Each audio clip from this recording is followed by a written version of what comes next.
It is 3 o'clock on a Thursday afternoon. Welcome back. This is Channel 10 Eyewitness News. I'm Elliot Rodriguez with Diane Magnum, and this is our continuing coverage of After Andrew, what we do after this devastating storm.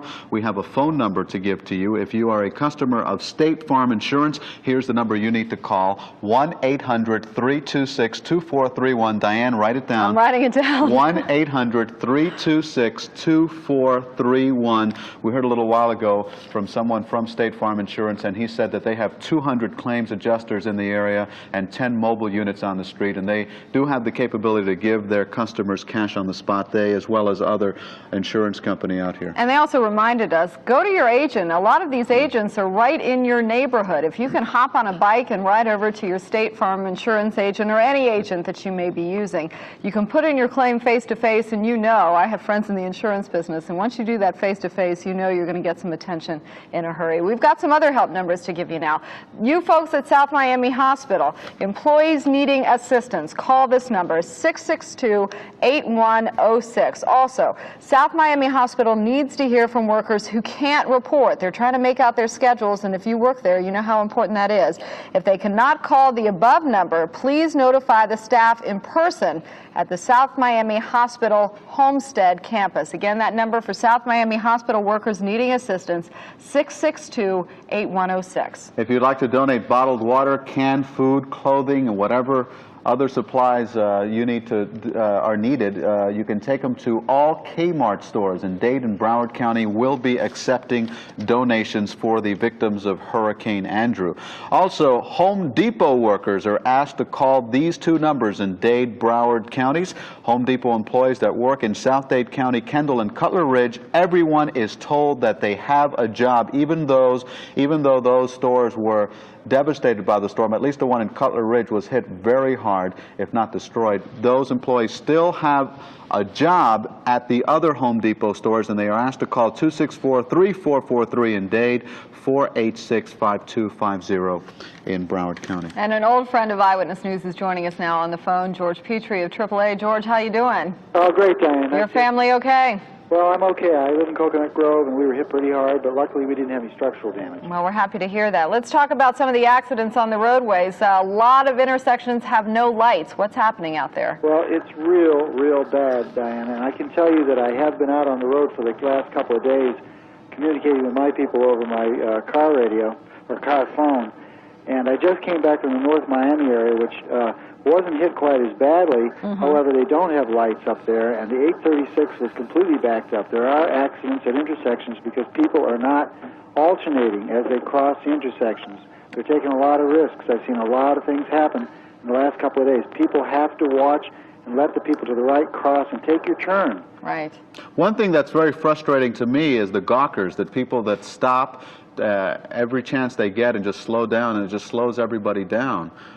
What do you tell people to do?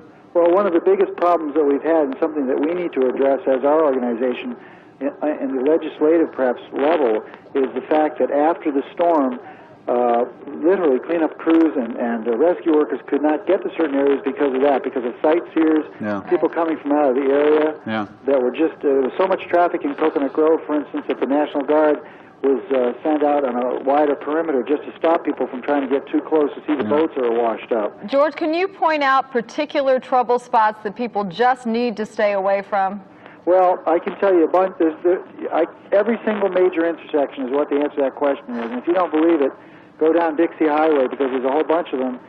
Some of them are being directed by police officers. Yeah, I noticed that today. I was out, in fact, in the Grove area today, and the big difference between today and yesterday is that I saw many more, they look like police aides or volunteers that were wearing the red jackets, and they were out there directing traffic, and believe you me, they make a big difference. We're going to need those people out there for a while, don't you think? Exactly, Dwight. The problem there, though, is that the officers, it strains the manpower to have them having to do that. So they need people to volunteer to do that, and the explorers are out helping them out.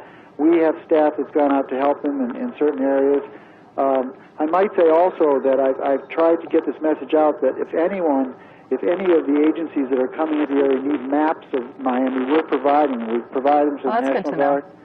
And they can pick them up where, George? Well, call us at 590-1710. We'll deliver them. We're about to deliver a large quantity of maps to Southern Bell. Okay, these are maps for people coming in from out of town and helping to distribute the goods, correct? Right, exactly. This is And not for someone who wants a vacation in Miami. This is somebody who's here to rescue or to help out. Give me that phone number one more time. 590-1710. And again, if we are going to be good neighbors, we need to treat every major intersection as a four-way stop, correct? Exactly. Now, George, I came up 826 today, and I noticed, obviously, that, there's no stoplights on the expressway, and traffic on there was really pretty good. Is it good advice for people who are trying to leave the Kendall area to go up and get some supplies to stay away from US 1 and 95 and instead make their way over to 826 and head up the Palmetto? Well, yeah, it is. I hate to answer in the affirmative to that because obviously the more mobile people become and try to be, then the worse the situation is going to become. Well, again, it goes without saying that we're telling people not to get out on the roadways, but after 5 days in a house with no electricity and no water, people are having to get out and get supplies. And if they're going to be heading up to Broward from Kendall, they need to stay off US 1. Yes, they definitely need to stay off US 1. It is gridlocked in some areas. And you're better to take alternate routes, whatever they may be, to get to wherever you want to go. But try not to go out and sightsee. Try not to ride around, look at any of the damaged areas. Watch television if you can, if you have battery operated, or if you have power back, or listen to the radio simulcasts. Don't go out and drive around. There's just too many people out driving around the streets. George, let me ask you on a different subject. What have you heard about gasoline as far as how many gas stations are open out there? Well, there are lots of problems involved with that, as you know, Dwight. One of the things is I was able to get gas on Miami Beach this morning. Yeah. They do not accept credit cards, so people who don't have cash or haven't been able to get to a cash machine are strapped. Why aren't they taking credit cards? Well, I think only because they were making money hand over fist, and it took them too long to stop and have to do it manually. They didn't have a computer system. Right. So there's a lot of people out there that really aren't thinking of our best interests. Obviously. There are places that are charging way too much for gasoline. Where are those places, George? You want to point them out to us? Well, I could give you a list of them someday, and I'll tell you what. Well, why don't you call us back with that, because we're very interested in people who are price gouging, and we'd like to make that public. What I've said to the people that are calling here and asking for our advice is just get the address of the station, because there is an agency that will investigate that sort of situation. But stay away from them because you have alternatives. There are other places. I know in North Miami there's quite a few places to get gas, and as you get farther north, they have electricity. Yeah. Okay, George, get back to us with those names and numbers, if you would. George Petrie from the AAA joining us live via the telephone. In fact, and if I could say this, I was in Hialeah last night, and I noticed there were gas stations. This was just before the curfew, 6, 7 o'clock, and I noticed there were gas stations open, and people were just driving up and getting gas. Oh, fantastic. But it is a long drive for those of us who live south to have to drive north and then come back, but... if that's all we can do, that's all we can do. And we want to make one very important plea to you folks out there who are distributing ice, food, and water. We need to know exactly where the pickup points are. We know that food is going to South Dade, but we are not sure, and we are getting calls from people who are not sure exactly where the pickup points are. So if you're listening to us, if you're watching us here on Channel 10, please give us a call and let us know where we can send these folks who are in desperate need of all of these basic goods. Yeah, give us the information, and then we'll pass it along to the public. And we'll be back with our continuing coverage of this hurricane aftermath in just a moment. Stay right there. Okay, let's put these back in order.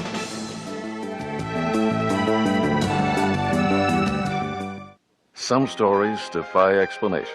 I lived here 28 years. It's gone. Sometimes all we can do is lend a hand. There are people, they say they haven't been able to contact, and they're going over to someone's house to see if somebody needs any help. Some days will be hard to forget. Andrew just took it away in 3 hours. Took it out.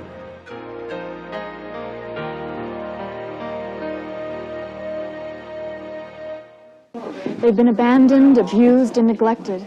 They come in all sizes, shapes, and colors. Some are sick. All are hungry. This year, over 20,000 will be brought to shelters in Broward County. Only a few will find a home. Please, help our pet population by having your pet spayed or neutered today. After all, it's our responsibility, not theirs.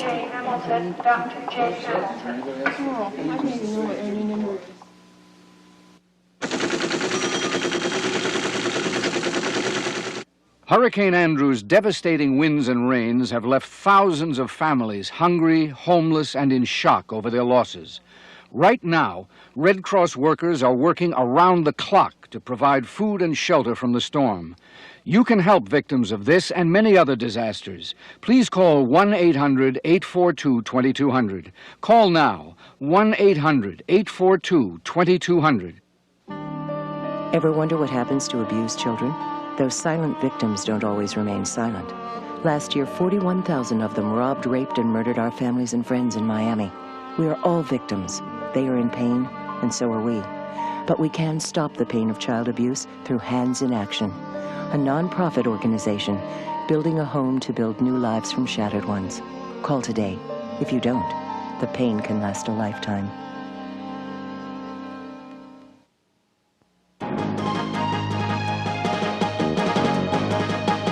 Florida, it's 11 minutes after 3 on this Thursday afternoon. I'm Diane Magnum with Elliot Rodriguez. We told you earlier about a tragic plane crash in Broward County involving people who were trying to airlift some goods down to southwestern Dade County.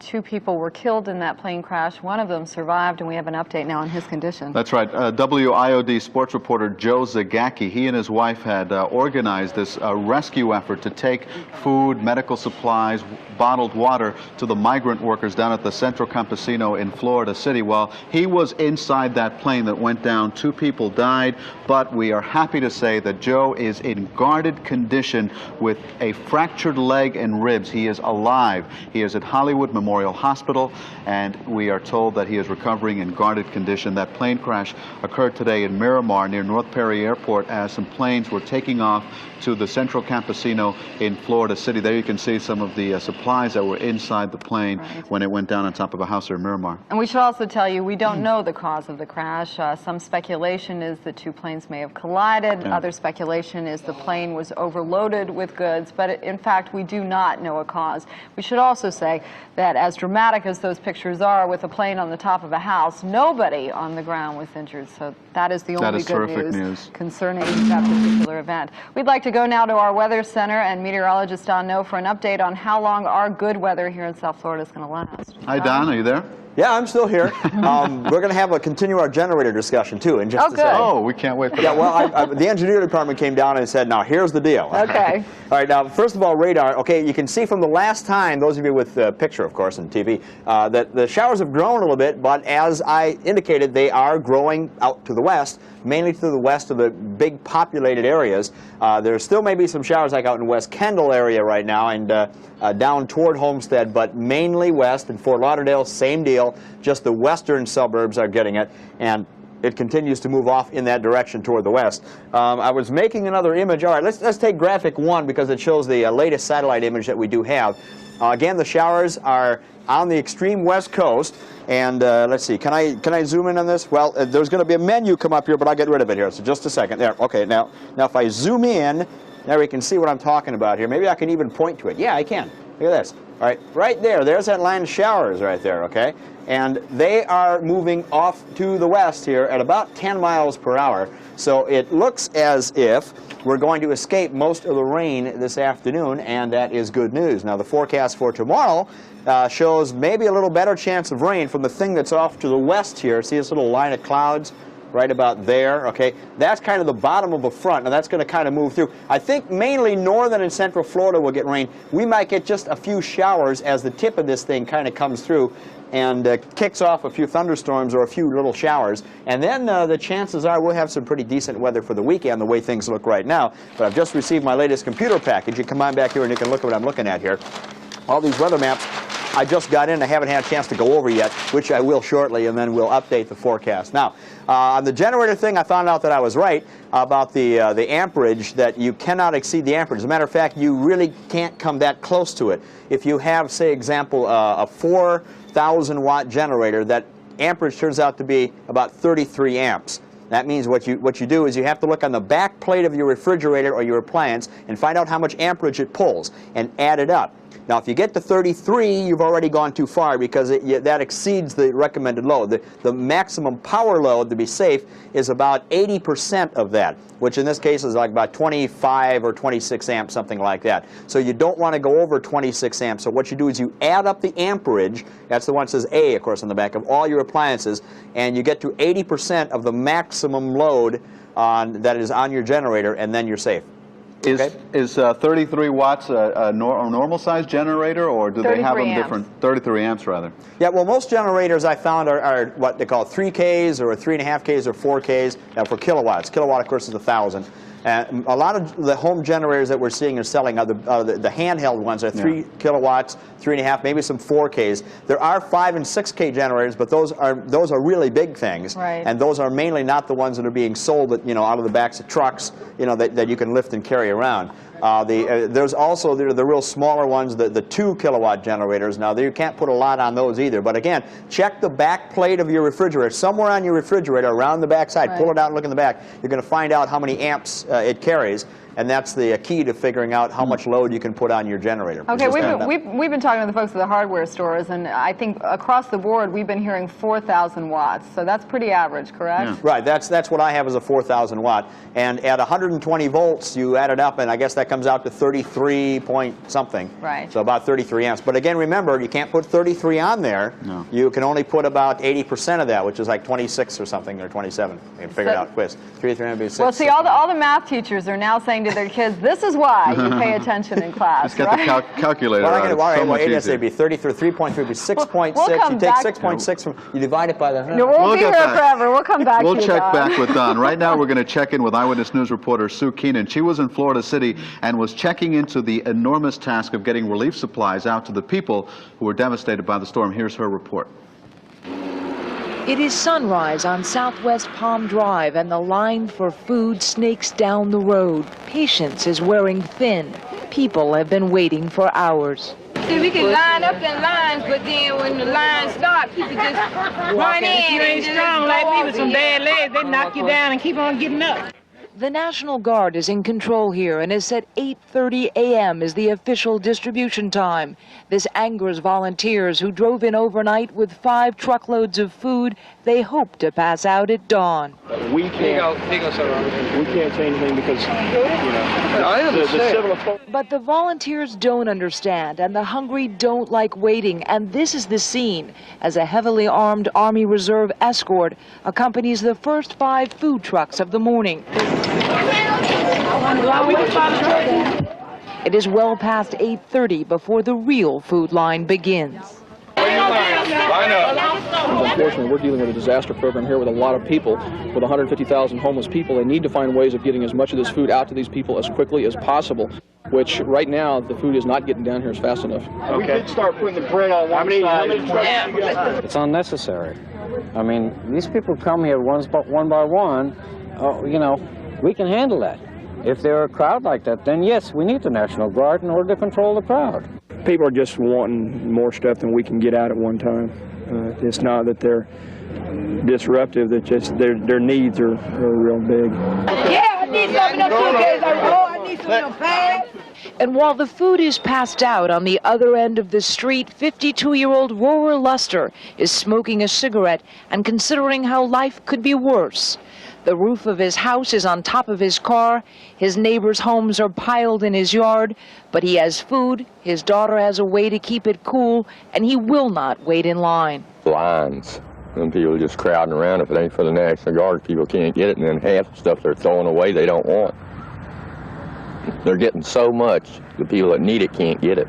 It is the same story next door, where Deborah McClinton braids her daughter's hair as her grandmother watches on. I couldn't deal with the pushing and the arguments. And fortunately, she doesn't have to, because a neighbor and friend of her mother's brings food. You must be out close. I am. How you doing? I'm good, and you? But until someone can come up with a better plan, this heavily armed and highly emotionally charged scene remains a mealtime ritual here in Florida City. Sue Keenan, Channel 10, Eyewitness News. Okay, we're going to go to the telephone right now because a little while ago we were talking about contractors that are out throughout South Florida and offering their services to people who were hurt by the storm. On the telephone right now is Gary Handon, who is an attorney in Lauderhill. Mr. Handon, we told people that a good piece of advice is to get a contract, to sign a piece of paper with one of these contractors. However, a lot of these contracts, of course, the average person may not understand it. What advice do you have for people before they sign one of these contracts? Well, the best advice I can give to them, assuming that time allows, and they should make sure that time does allow, is to have that contract reviewed by a competent attorney. Okay. The reason for that is because there's a great deal of small print in these contracts generally. Certainly you want to make sure that the contractor is properly licensed and bonded, that they're also insured, that the contractor is going to be responsible for obtaining the permits, and that prior to the time that they make their final payment for the improvements that need to be done, or the restructuring or remodeling that needs to be done, that they obtain the proper releases of lien, so that they don't have a problem later on of the contractor coming back, an unscrupulous contractor coming back and attempting to collect twice for the job, placing a lien on the property and causing them additional legal problems. Could there also be a legal problem if one of these workers is injured on your property doing work? Absolutely. So that's why you want somebody who's well established, and of course, while you would never want someone who was fly by night, you want to make sure that someone that you're going to hire is going to have proper workman's compensation insurance and be properly insured and bonded. You know, the problem, though, is that people may be so desperate to take care of these problems immediately that they might not want to take the time to do what you're telling them. But it sounds like you're telling me that it is a very good idea to do it. It's a good idea to do it because of the fact that you can sign very quickly, and people have lost enough by way of the hurricane to then come back and, as a result of acting too quickly and too hastily, to then have additional legal problems on top of it, whereby they can also eventually have claims against their homes or liens against their homes. It's just one extra step that really should be taken. Okay. Have you had any complaints from any people? Are you offering your service to help anybody out? Yes, we have not had any complaints so far, but I would have to say that based on the short amount of time, it's too early. Probably it is too early. There haven't been enough insurance checks issued by the insurance companies. Final contracts probably haven't been out yet. Yes, my office, which is located on University Drive in Lauderhill, and another attorney who shares space with me here, Audrey Passon, we've agreed to voluntarily and free of charge go over any contracts for construction that people have for damage that was sustained as a result of the hurricane. Great. What is your phone number for people to call if they want that service? It's area code 305-741-1700 or area code 305-748-6990. Now, frankly, we're just two attorneys here. We will handle as many as we possibly can. Again, there is no charge. Right. Now, how about possible legal problems that you may have with your insurance company? What if there is a disagreement as to the amount of damage or the amount of money that needs to be paid out? What advice do you give people there? Well, very frankly, the best thing to attempt to do is to reach some sort of a compromise that you can live with. Because if you wind up getting involved in litigation with your insurance company, while the court finds that they are wrong, they would have to pay your attorney's fees. It's a long, protracted litigation, and I certainly wouldn't recommend that. Right. So while the average person may or may not be able to negotiate for themselves, they may be better off getting an attorney to negotiate for them in the event that they don't like the figures that they're hearing based on the estimates that they may have obtained, and if they think that the insurance company is trying to pay them too little money. Okay, that's very good advice. Gary Handon, an attorney in Lauderhill, offering his services free. Once again, I'll give out the phone number, 741-1700 or 748-6990. If you would like an attorney to review a contract before you sign it with anybody who is offering to do repair work on your house, you might want to give them a call. Very good. Thank you. Thank you. Just a couple of minutes ago, we heard from Sue Keenan, a report she filed early this morning in Florida City, the frustration of people down there standing in line for hours where the food is right in front of them. They could see it, but the National Guard had not been given the order to give out the food. Well, apparently during the day, that has changed. People are taking it upon themselves to get that food out any way that they can. And Eyewitness News reporter Rad Berkey filed this story just a little while ago. The scenes of caravans loaded with supplies with no direction to go are being replaced by this.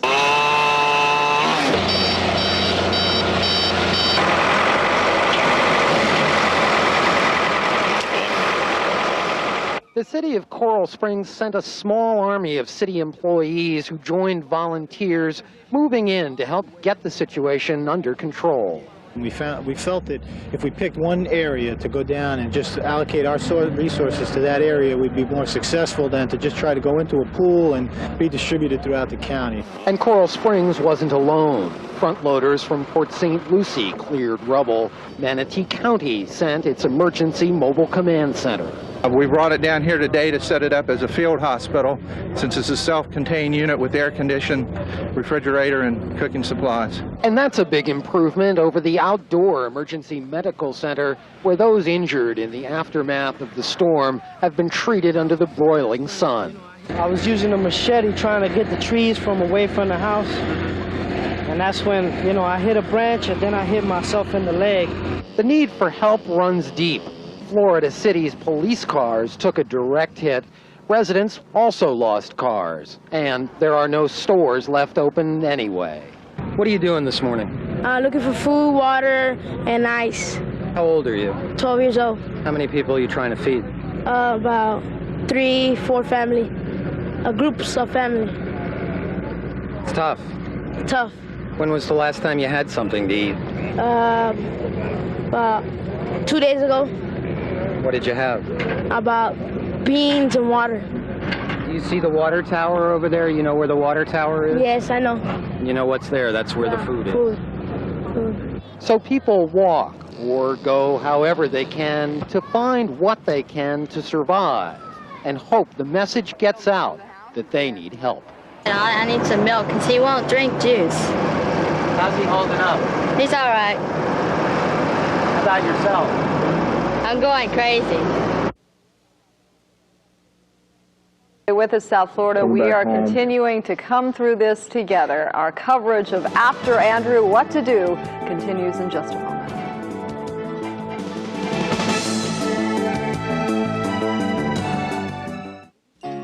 This is a Time to Care community calendar. Hurricane Andrew has left thousands of South Florida residents in need of food and clothing. Donations are being accepted at the following locations: the Daily Bread Food Bank at 5850 Northwest 32nd Avenue in Miami. The Broward County Sheriff's Office has several drop-off stations. Call 765-8900 for the locations nearest you. The City of Margate Police Department at 5790 Margate Boulevard. Margate Fire Station number 2 at 600 Rock Island Road. Kmart at the corner of 441 and Washington Street in Hollywood. And Children's Home Society is accepting donations of bedding, cots, and children's clothing at 324-1262.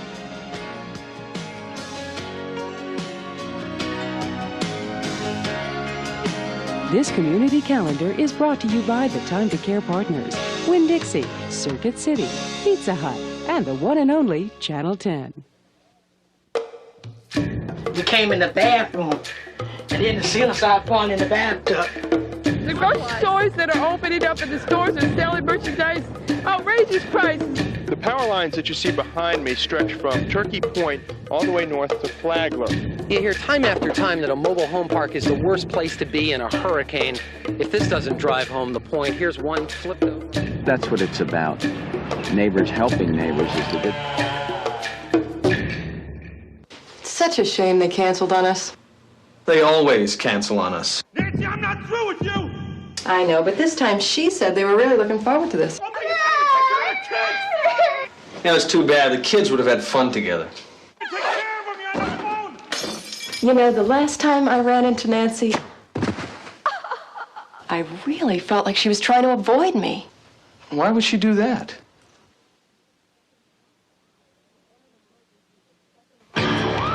In an emergency, when seconds count, we're trained to look for Medic Alert's emblem. A call to Medic Alert's emergency center gives us vital information about conditions, medicines, physician, and family.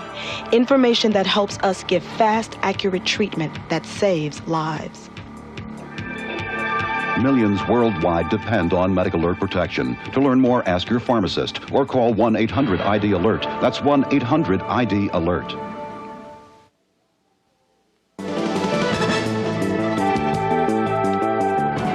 Welcome back, South Florida. It is 3:30 in the afternoon, and Thursday afternoon. It's getting warm out there, but the cloud cover is staying over. No rain. That's the good news for those of you trying to pick up the pieces after Andrew. We'd like to spend some time talking with Terry Walsh. She's with Winn-Dixie Stores. Terry, we spoke to you yesterday. Some of your stores were open. Can you give us some idea of how much further south you've been able to reopen your stores? Yes, Diane. We were able to open up 9 more stores in Dade County, so we have about approximately 50% of our stores open. Can you tell us where those 9 stores are, the newest stores that have opened up? Sure can. They are, I just say. While you're looking them up, Terry, people are seeing right of the hurricane. On the screen. That's going to be along the bay and Old Cutler Road. I'm sorry, Diane. What? I'm just telling the people at home what they're seeing on their television screens while you look up those stores. Okay. Do you have them for us now? Okay. I'm still trying to. Here they are. Okay. Okay. It's 8747 Southwest 24th Street. Okay. 18415 Northwest 7th Avenue. Okay. These are the Kendall area, right? Yes. Okay. Well, no, that's actually Miami. Okay. It's 9055 Biscayne Boulevard, Miami Shores. All right. 20417 Biscayne Boulevard, North Miami Beach. Mm-hmm. 4601 Northwest 167th Street, Opelika. Mm-hmm. 7480 Southwest 117th Avenue, Miami. 1906 Ponce de Leon, Coral Gables. Good. 8710 Sunset Drive, Miami. That's good. Oh, wonderful. 2750 West 68th Street, Hialeah. Okay. So for people at home, if you're listening to this, a lot of folks were getting in their cars and driving up to North Miami or Broward County. You don't have to do that anymore. And remember, the shortest amount of time you can spend on the road, the better it is, because gas lines are still long and emergency vehicles are still out. So pay attention to these addresses and go to your closest grocery store to pick up supplies. Well, he mentioned the store in South Miami, 8710 Sunset Drive, and also one in Coral Gables. So that's pretty far south there. Exactly, and there's been nothing open in those areas, so we're really happy to hear about that, Terry. What hours are the stores open, Mr. Walsh?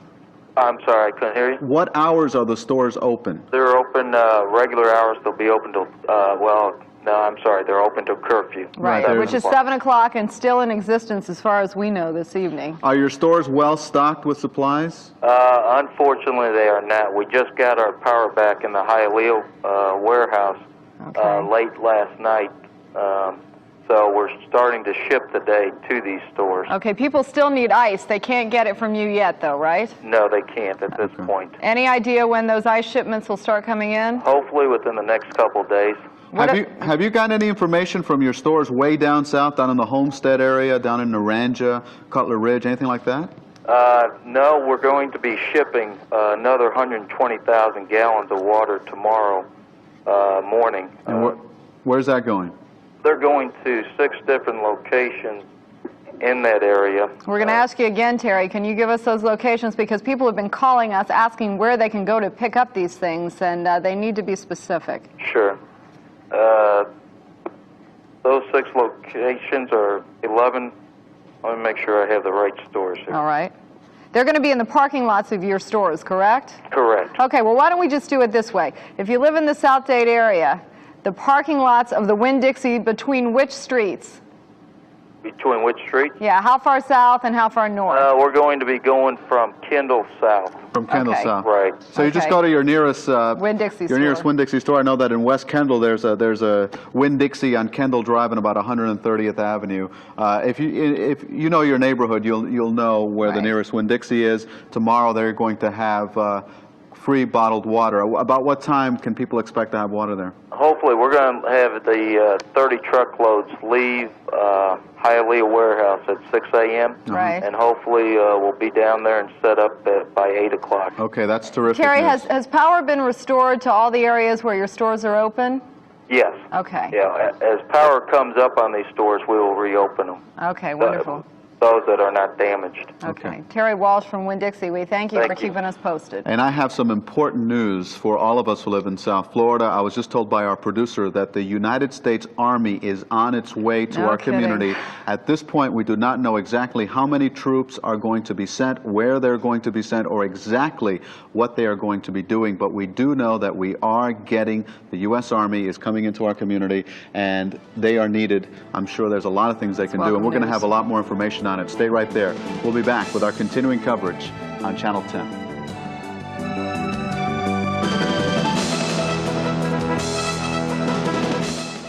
In the morning, there are men waiting for you. Get to know them.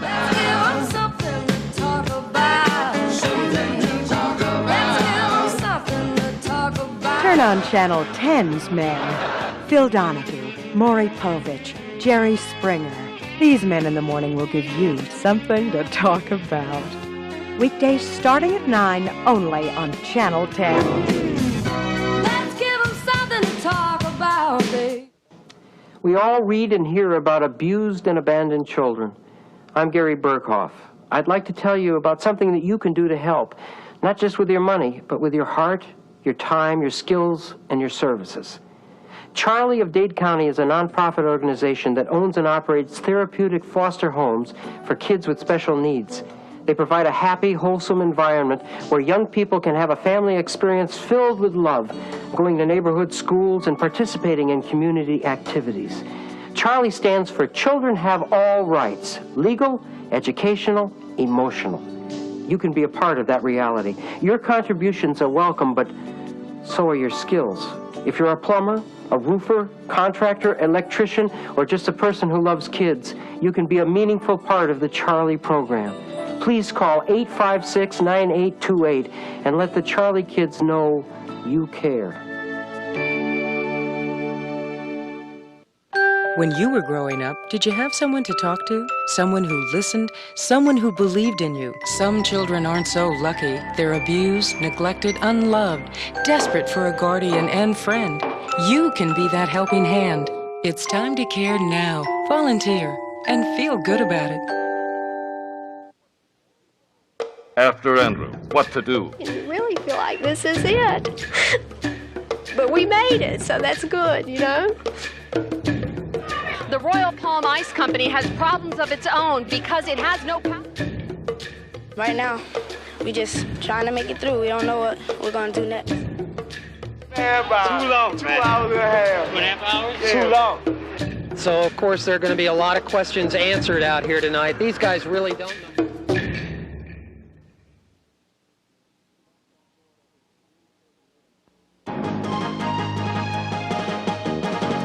Back South Florida, it's 3:38 on a Thursday afternoon. 3 days now since the aftermath of this terrible storm on our community. It seems like an eternity. South Florida is still recovering. I like the line that somebody used earlier, and you mentioned that South Florida is now 3 days old. 3 days old, 2 days old, actually. It was a line used yesterday. We're starting new. That was real good news we brought to everybody right before the break, that the Army is heading down again. We don't know how many troops are coming our way, but we've seen the kind of magic they can work overseas, and we can only expect they will do that and more for the people of South Dade. Another thing we've been talking about is medical emergencies, and we mentioned that there's a couple of medical triage units down in the South Dade area for people that need help there, but also for dialysis patients. Because of the need for sterilized water, some of the hospitals locally are not offering dialysis. However, Purdue Medical Center, which is at this address, 19590 Old Cutler Road, that's Purdue Medical Center, is offering dialysis to kidney dialysis patients. We continue to give you information about where you can take your food and donations if you're living in the City of Miami.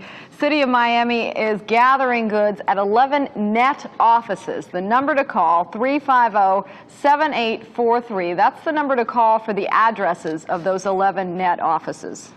And there's free medical help available from the Miami-Dade Medical Center just by calling this number, 541-0101. That's 541-0101. We brought you the story about the horses in South Dade. Can we put this information up also? This is Help C35 for our folks upstairs.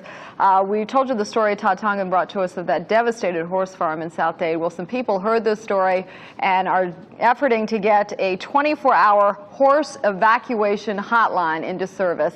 The number is 407-496-6265. There is apparently a convoy of horse trailers heading south, ready to evacuate horses, and if you need to have a horse evacuated or a series of horses, I would assume there are entire stables down there that are absolutely gone, you can call this number. I'll give it to you again.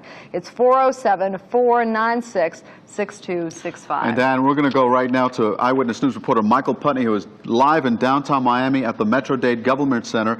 Michael, what do you have for us? Elliot and Diane, for the last 2 hours, the Dade County Commission has been meeting inside here, an emergency meeting, and I think it's fair to say this is the first time that we have seen some of our local county officials since Hurricane Andrew came and devastated much of this county. We have not seen publicly Mayor Steve Clark at all. We have seen some of the other county commissioners. Art Teal has been out, Charles Dussault has been out, we have seen Mary Collins on occasion. First time we have seen Mayor Clark. What's gone on here at this meeting in many ways is some internecine squabbling between county, state, and federal officials. Trying to coordinate this kind of relief effort is a monumental task, and there has been a lot of finger pointing that has gone on, and that has resulted in some short tempers. Now, let me show you one example of the kind of short tempers that I'm talking about. At one point, the federal government official got up and said, hey, we're doing all that we can. The problem is here locally.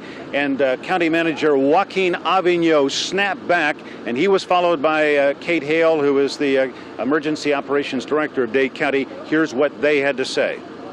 That's BS, Commissioner. They have a total BS from the federal government. They've known from the very beginning where we are and the problems that we've had. So for the federal government to come here and say that they're waiting for us, that's as much BS as I've ever heard in my life.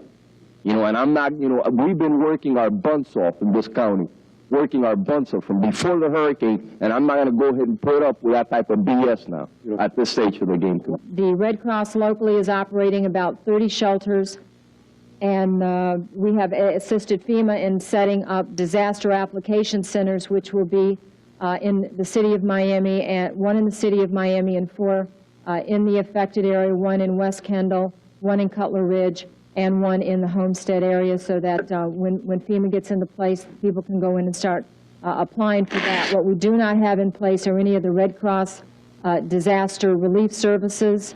The Salvation Army has come in and worked with us, but basically we are on our own down there still. We are waiting for the services that were promised to us as early as Monday morning after the storm passed out of the area, and it's getting to be very, very difficult.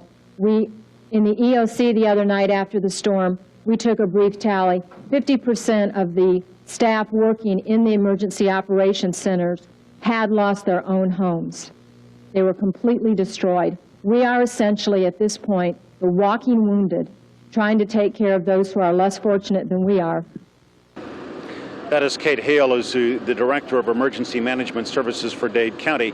Now, after she spoke, Phil May, who is the Regional Director of FEMA, the Federal Emergency Management Agency that's overseeing what is going on here in terms of federal relief, Mr. May got up and he said very calmly, we're trying to do the best we can. There's a lot of stuff that's in the pipeline. The problem now is coordination, how to get it down to where it is needed most. Now, I don't know if back at the station if you have this graphic ready, but once again, the county wants to emphasize the places where you can go, no matter where you live in Dade, not just South Dade, where you can go to get food and water. Here they are. Let me just go through this list.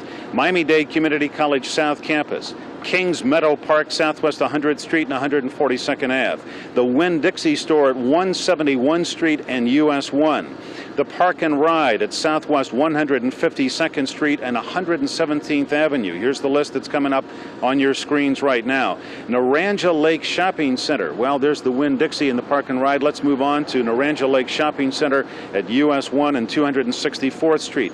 The shopping center at 220th Street and US 1. In the city of Miami, there you see it at Roberto Clemente Park at 101 Northwest 34th Street. On Miami Beach, you can get food and and water at these locations: the Community Center at 6th Street and Meridian Avenue, at the Police Athletic League building at 11th Street and Jefferson, and at the Band Shell at 73rd Street and Collins Avenue. If you live in Homestead, and this is critical, in Homestead, you can get water and food at the National Guard Armory next to City Hall, 312th Street and US 1. And finally, in Florida City, if you live in Florida City, you can get food and water at City Hall, 344 West Palm Drive. We will be showing you those addresses periodically as the day and night goes on and in the days to come. Now, a few other things that the Commission has done this afternoon that you ought to know. They passed an emergency ordinance on price gouging. The state of Florida has already put its ordinance into control, but really that only calls for civil penalties. The Dade County Commission has just passed an ordinance which calls for criminal penalties for people who are price gouging. This also allows Metro-Dade police to go in and make arrests where they believe price gouging has taken place. Michael, do we have any idea what the criminal penalty would be for that, so people who are considering it may think twice?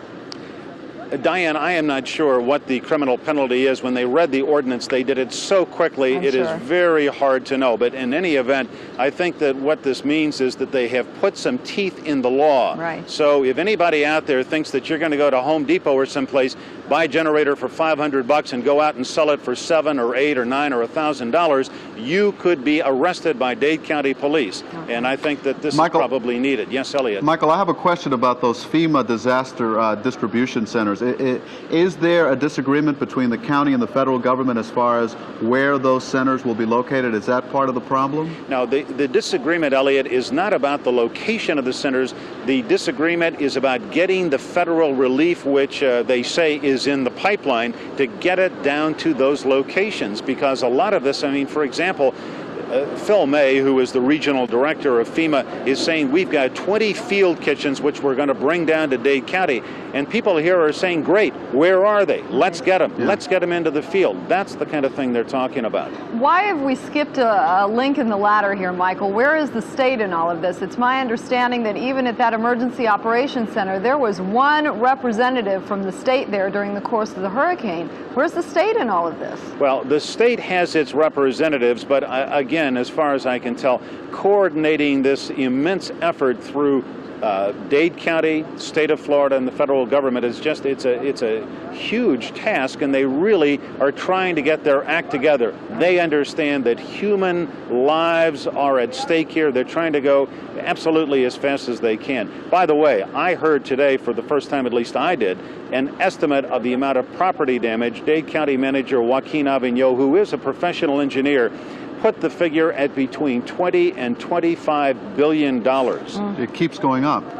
Well, that is the figure he used. Finally, if I may, let me tell you that one other thing that happened here today, the Dade County Commission has passed a resolution to go to court, either the federal courts or to the state Supreme Court, to try to postpone the September 1st primary election for 1 week. There was total unanimity that holding that election is basically going to disenfranchise thousands and thousands of people who otherwise would have voted. It's going to skew the results of that election. Yeah. So they are going to go to court to try to prevent, and this is just not in Dade. This would postpone that election if they are successful for 1 week for the entire state of Florida. Okay, the governor was on last night, and that sounded like that was a closed chapter. It is, in fact, not a closed chapter. Absolutely not, Diane. In fact, I think that they can make a pretty good case for trying to postpone that election. Now, just briefly, Dade County Election Supervisor Dave Leahy was here, and he said that he and the governor did talk.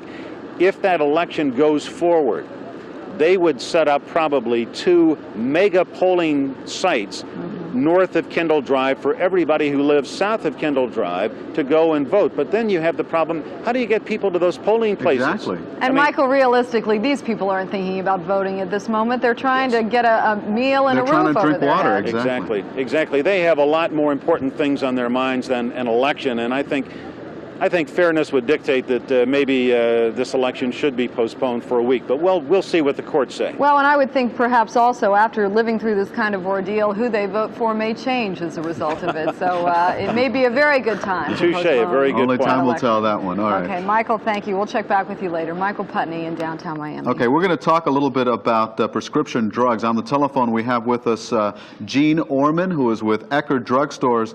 Gene, how many of your stores are open right now, and what services are you offering? Elliot, we have approximately 45 stores in the Miami area.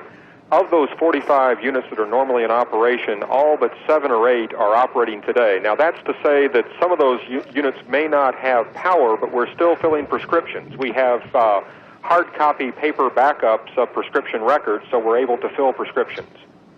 Okay, what advice do you have for people who have prescriptions? Should they call the pharmacy first, or should they just show up? If they can call, that would be good. There are 4 Eckerd locations that were completely wiped out, completely destroyed. The Homestead Cutler Ridge area, we have lost 4 units there. Jeez. We hope to have temporary locations using tractor-trailer trucks in place by the first part of next week. Now, should people that used to trade at those 4 locations, that's on South Dixie Highway and Homestead Boulevard in the Cutler Ridge area there, right? They can go to our unit in Coral Gables. Okay. And what's the address there, Gene? I'll need to check the address. I can give you our in-store number, which is store 91, which is going to mean nothing to your viewers. Right. It's at 2278 Southwest 27th Avenue. Oh, sure, yeah. It's one of our larger stores in the Miami area. And that store is open? It is open and doing business, and we have a number of extra pharmacists on duty there, so they can take care of the healthcare needs there for the Homestead area. And Gene, as we're talking to you, we just like to tell our viewers we're taking a look again at some of the devastation. If you are just joining us, many of our viewers are just coming up online, getting their FP&L power back, and they are for the first time getting a look at the devastation that has come upon the South Dade area. Gene, I asked this question yesterday, and I really couldn't get an answer from anybody. Are you all able to deliver prescriptions to people who have no means to get to you? We are attempting to as best we can. It's very difficult even to find street numbers and for residents who are in that area to find the house where they used to live. Right. Well, Gene, let me tell you something. That store on 27th Avenue in Coral Way is quite a ways away from Homestead. It's pretty far. Right. So we're you're aware of saying that you are going to deliver or set up a temporary location down south. When do you plan to do that? We will have the temporary locations up and operational, we hope, by Monday. By Monday. And again, listening to the earlier report that was just on, one of the problems that we are having as an independent business is simply getting our tractor-trailer rigs from Orlando, Florida, and Clearwater, Florida, down the interstate to the affected area. It's very difficult. They can't get through? They're having some trouble, some difficulty, yes. Okay, so obviously the advice for people who are on prescriptions that are keeping them alive, they need to get to some kind of emergency vehicle and let them know about it, or to a hospital, or to a police officer who can get them to an Eckerd store or any drugstore and get those prescriptions refilled. That's exactly right. Okay, Gene Orman of Eckerd Drugstore, we thank you for keeping in touch with us. You bet, thank you. I understand now we've got Dave Slater standing by on the phone. Dave, you always check traffic for us. What's it look like today? It's looking a little bit better, but not much better along a turnpike. We've just noticed several convoys from Broward Sheriff's Office with relief supplies coming off I-75 onto the turnpike extension. We've got signs warning the motorists from the main turnpike line and from I-75 that to use alternate routes if you have to head into South Dade. Again, we still have the checkpoints at the Bird Road Toll Plaza with Highway Patrol, National Guard units patrolling that, and only allowing motorists who need to go into that area or who live in that area. And again, also convoys of Publix trucks, also from Georgia Power, more trucks coming down. So that's what they're trying to keep the turnpike open for direct access into the Homestead area. Now, the Palmetto Expressway, South Dixie Highway are running also slow, approaching Kendall Drive. Also, State Road 874, you'll be turned around if you're trying to enter the turnpike system from that direction. And the old roads, again, south to Kendall Drive, are heavily manned at all intersections. And again, you'll be checked for ID before you enter those intersections. But again, if you don't have to travel, please don't. We've got, unfortunately, some heavy rain showers now affecting the Kendall area. Oh, boy, that's terrible news. Tell me about it. I just just about 2 hours ago, I had my roof patched, the final emergency patch, and it's now starting to rain. So but I feel sorry for the folks. There's some very heavy rain coming in there, just in the Kendall area, west of the Turnpike, hitting the Perrine area, and it's just not going to help matters. So if you don't have to be out there driving, if you don't live in the area, again, we've been emphasizing stay away. We don't need any sightseers. We've got enough problems down there, and especially these convoys coming in with all this relief material and supplies and food and everything. They need to get through there quickly, and that's what we're going to try and emphasize. We've been watching it all day, but today is a little bit lighter, but still, it should be. We should have about half the amount of traffic, because a normal day you don't even get this kind of traffic. So we know most of these are sightseers. Okay, Dave, I know you're in the Debonair area there in Kendall. Has electricity been restored there yet? No, and the word I got from some people who work for FP&L on my street, 2 to 3 weeks minimum. 2 to 3 weeks minimum. No kidding. In Debonair before we get electricity back. Are there a lot of traffic accidents as a result of people just not honoring that four-way stop at intersections? Not too bad. You get some close calls, but they're paying attention. But sometimes, if you don't see that red light in front of you, that stop sign, and you don't realize it, you just happen to be going through. We've had some close calls. We had one bad accident yesterday on the Turnpike. Somebody was going northbound in the southbound lanes. I mean, right in the middle of all this. Okay. So we're going to keep you posted if there's any major problems. But right now, it's a little bit better than yesterday. Okay, that's good news. That's good to hear. Dave Slater, keep us posted on the traffic situation in Kendall and throughout South Florida right now. All the information we're giving out is important, but this is really important. We have just learned that the curfew schedule has been changed for Dade County. Please pay very close attention because it's different for different areas. Due to the quick recovery of power and facilities in the North Dade area, the county manager has decided to amend the hours of the curfew. He signed a new proclamation which will immediately change hours and boundaries. The following changes are effective right now. New curfew hours are the area bordering Biscayne Bay on the east to Chrome Avenue on the west and Kendall Drive on the north to the Monroe County line is still a restricted area. The hours of curfew are 7 p.m. to 7 a.m. And let me read those again because it may have gone by too quickly for you. The area bordering Biscayne Bay to the east, Chrome Avenue to the west, Kendall Drive to the north, and Monroe County line is still a restricted area. So basically, if you live south of Kendall Drive, you are still in that 7 p.m. to 7 a.m. curfew. The area north of Kendall Drive to the Broward County line is under a curfew of 11 p.m. to 7 a.m. All right, if you're north of Kendall Drive all the way up to Broward, it doesn't matter how far east or west, 11 p.m. you need to be indoors and stay there until 7 a.m. the next morning.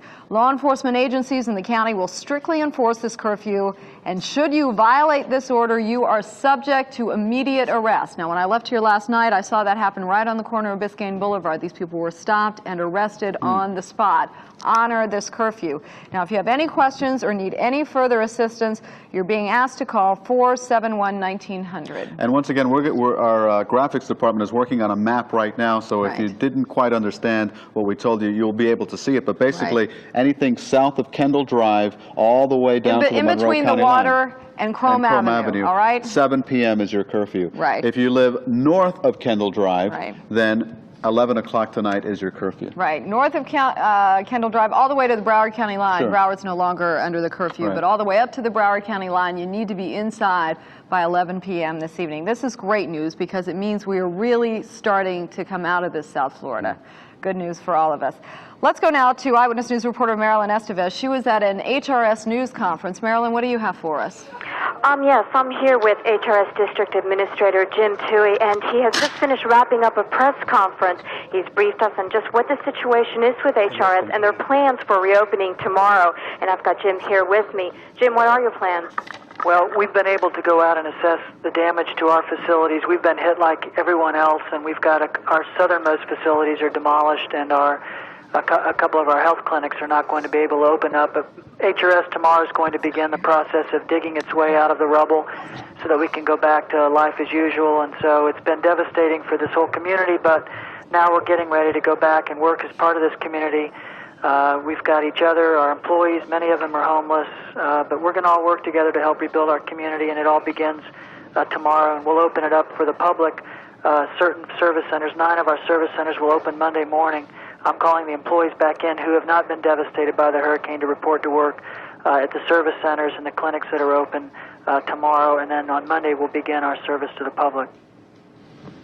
So HRS employees need to contact their supervisors, correct, Jim? That's right. If they could just, basically, they should know by now which centers are open, and the ones that aren't open, we're asking them to report to the nearest facility. But what I'd like to make clear is that certainly no employees are to come to work if their family life isn't restored. And along those lines, Mrs. Childs came and visited and has helped set up a volunteer effort for children in our HRS programs. We're setting up a fund of relief for HRS foster care kids, shelter care kids, and others, and that fund was announced today, as well as HRS employees themselves statewide had organized a fund, which is just sort of an internal HRS program to help the hundreds of HRS employees who are homeless. So, do you have a phone number or address we can put out for you? At this time, for further information, for employees, call 377-5055. Give me that number one more time. For employees would be 377-5055. Okay. And those are for employees who are homeless or hit, because it's hard for us to ask them to go to work if their family life is destroyed. But we are hopeful with that. In terms of information on the fund, this will be published, I think, tomorrow afternoon, but certainly they can send it to me and I'll get it in the right hands. Okay, Jim, get it back to us. We'd like to publish that number and help out if we can. We sure will. Okay, Jim Toohey of HRS, we thank you for joining us. Thank you. Do we know where we're going to now? Let's take a break, and Good idea. we will continue with our coverage of what to do after Andrew in just a moment.